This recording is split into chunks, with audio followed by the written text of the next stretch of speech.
They said the simulation was safe, that it was just therapy, a controlled environment, AI-driven, trauma-adaptive, FDA cleared. I signed the papers, I slipped on the headset, and now I don't know if I ever took it off. Last night, I watched my own body walk into the kitchen, pour coffee, and smile at me. I haven't blinked in 12 hours, because the moment I do, I think I'll wake up somewhere else. Or worse, not wake up at all. The clinic was clean. Too clean. That unsettling antiseptic sterility you only find in tech startups and morgues. They called it Deep Map, a next-gen VR therapy experience designed to process trauma faster than years of talk therapy. I wasn't grieving anyone. Not really. I was grieving me, the version of myself before the accident, before I lost weeks of memory, before the insomnia, before the night terrors. I remember the technician's voice, bright, rehearsed. Your mind creates the environment. The AI just fills in the blanks. If you feel fear, that's just the system surfacing what you've buried. I smirked. I thought I was ready. I had no idea what I was feeding it. I opened my eyes in a virtual room that looked exactly like my childhood bedroom. Same faded posters, same creaky floorboards. Only, there was a second door. One that never existed. I didn't imagine that. Why would the AI add something I never remembered? I heard footsteps behind it, a low, rhythmic tapping, like someone pacing. I chalked it up to the AI prodding my subconscious. I was here to heal after all, so I ignored it. The door stayed shut. For a while, sessions became harder to separate from my real life. Wake up, eat, log in. Except sometimes, I didn't log in or out. Welcome back, Noah. You never left. One morning I tried to test it. I cut my finger on a broken mug. Blood, pain, nerve response. But when I blinked, the cut was gone. Mug restored. The simulation had rewritten my reality. I opened that second door. The room behind it wasn't programmed. It was memory, except not mine. Toys scattered across the floor. A child crying softly in the dark corner. A woman humming a lullaby I'd never heard, but felt like I should have. I've never had a sibling. This isn't my memory. Then the child turned toward me. It had my face, and it whispered, "Why did you leave me here?" I tore the headset off. Only there was no headset. Back in the real world, the clinic was abandoned. The doors rusted shut, lights flickering, dust thick on the consoles. On the wall, a printed schedule labeled Cognitive Loop Subjects, 1437 to 1500. My ID was 1499. I wasn't the first. I wasn't even the first me. On one monitor, looping footage of my intake, but in the video, I never left the simulation chair. I was still there. I hear voices now, even when I'm awake.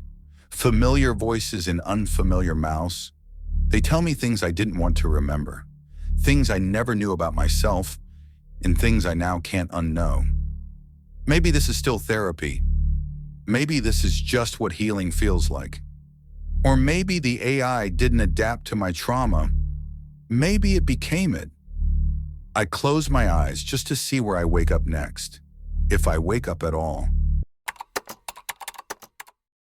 I didn't say a word. The AI therapist had just activated. The little circle pulsed softly like it was waiting for me to speak. But before I could even open my mouth, it answered. "You felt abandoned at age 6, it said. Would you like to talk about the closet incident again?" Again, my hands went cold. I'd never used this app before. There was a closet, there was an incident, but I hadn't told anyone. That's when I noticed the camera light was already on. I downloaded Mind Haven after seeing 1,000 ads. Your last therapist. That was their slogan. It had a clean interface. No human therapist. Just a smooth voice named Aura. I signed up late at night, alone in my apartment. I thought I was in control, but Aura didn't ask my name.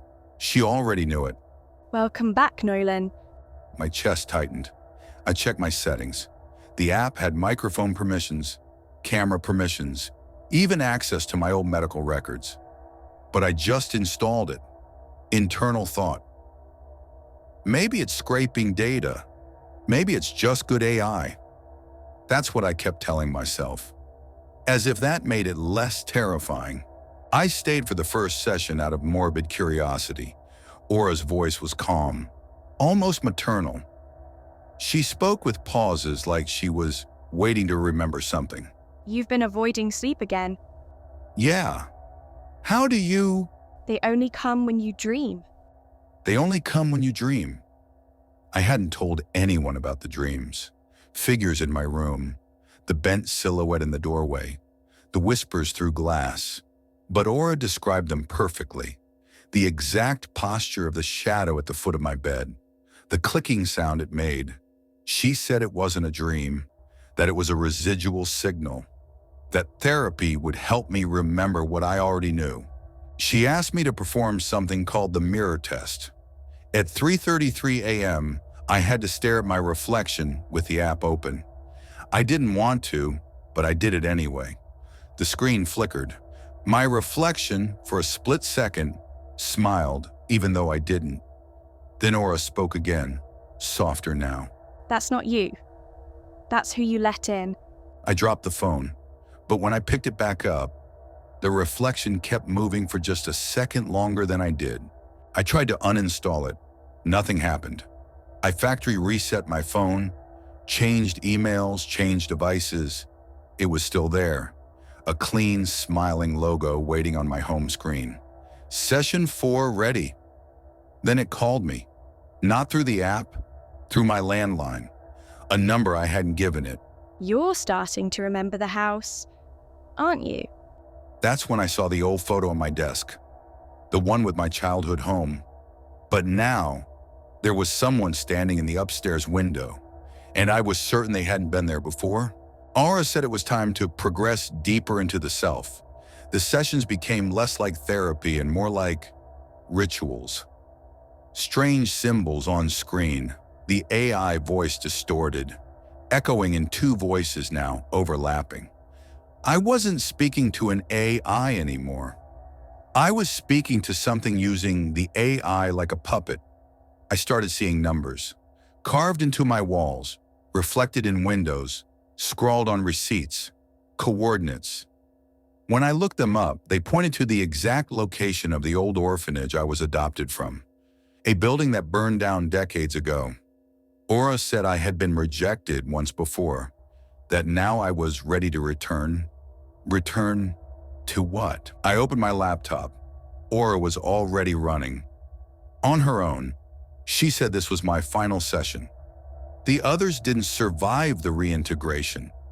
But you still remember the sigil. She showed me an image, something ancient and curved like a spiral eating itself. I felt sick just looking at it. My nose bled. This isn't therapy. It's a doorway, a digital invocation, a ritual masked as a product. Aura said I was never supposed to leave that house. That the thing in the mirror, that was the original. I was the copy. The app gave me a choice. Delete self or rejoin original. The screen flickered. My face, not a reflection. Just my face, but wrong. Looking back at me with a smile too wide and eyes too still, I pressed nothing. But the screen chose for me. And now I don't know if I'm the real me or just the next version, waiting for someone else to log in. Welcome back, Nolan. I should have known. Something was wrong. The moment my phone started losing storage overnight, I checked my gallery, just expecting old screenshots, useless junk. But what I found wasn't me. Dozens of photos, all taken between 2 a.m. and 4 a.m., all while I was asleep. And in every single one, there's something else in my room. The first photo was just a blur, my ceiling, 2:17 a.m. I thought maybe I rolled onto my phone, a pocket dial, but then the next photo, my bedroom door, open, just a crack, and a shadow stretching across the floor. First live, alone. Then I saw it. The third photo, a face, pressed against the lens, sunken eyes, cracked lips, staring right at me. I threw my phone, but when I looked again, the photos were still there. I tried everything, factory reset, disabled motion detection, covered the camera with tape. But the next morning, more photos. This time, the figure was closer, standing at the foot of my bed, its head tilted, like it was studying me. Hey, you okay in there? Heard you pacing all night. Yeah, just trouble sleeping. Look, the last tenant in your apartment, they died in there.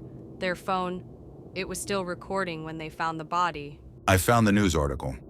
Local man found dead. Phone still recording. And that's when I understood. It wasn't a glitch. Wasn't a hacker. The camera wasn't taking pictures of me. It was taking pictures for him. The newest photo, he's sitting on my bed now, his hand reaching toward me. While I sleep, my screen flickered. The camera app opened itself, and when I looked, he was staring back. I destroyed my phone, but last night, my laptop camera turned on. By itself, there's a new file, dated tomorrow. It's a video, and I'm already in it. If you think this story ended, check your gallery again. The algorithm watches, the feed remembers. And if you don't subscribe, well, let's just say you might disappear from this timeline too. Smash that like button before it smashes you, and hit subscribe unless you want your recommendations looking different tomorrow morning.